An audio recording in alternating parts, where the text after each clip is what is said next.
Now, in just 2 days' time, thousands of students across England, Wales and Northern Ireland will get their A-level results, with many scrambling for places at university. But it's a tense time for universities too. The next few weeks could make or break their finances. Analysis by our FactCheck team, in fact, lays bare one of their greatest vulnerabilities, and that's their reliance on students from overseas. So why is this a problem? Well, since 2017, universities can only charge students from within the UK a maximum of around £9,000 per year, depending on which UK nation they come from. International students, though, they can be billed far more, paying on average around £22,000 a year. Now, this used to be a lifesaver for UK universities.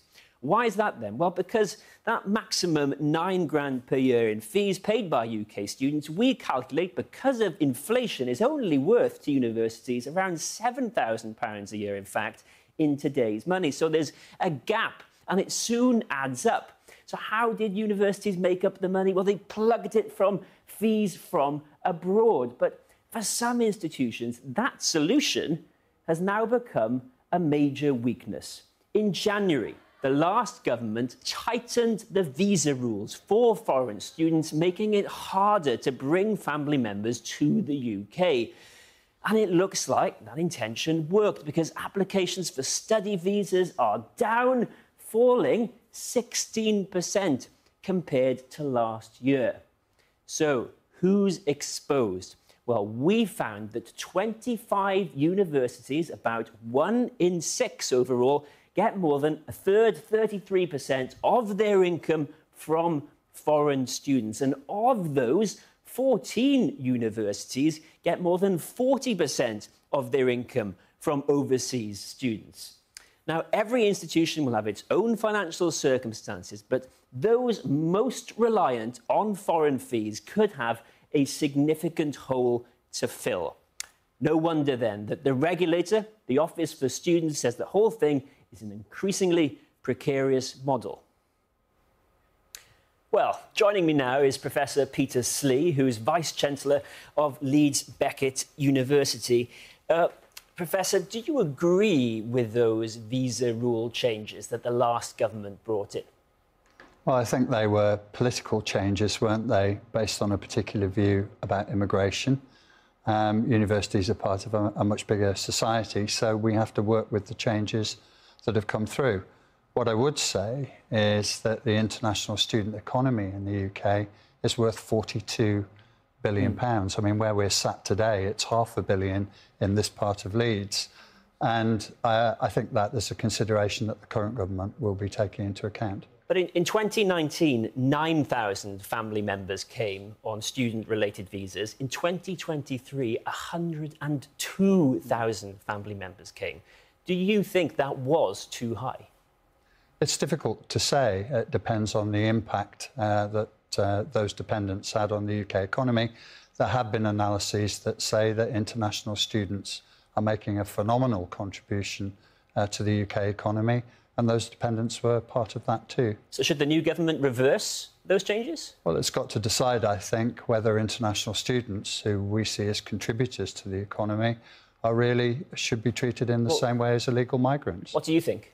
I think not. And I think that the impact on the UK economy and the role that international students play in our economy and in soft power is something worth preserving and developing. Well, the new government says international students should be treated like valued guests rather than political footballs, but they said the government is committed to managing migration carefully. So have you had any indication that they're thinking of changing course?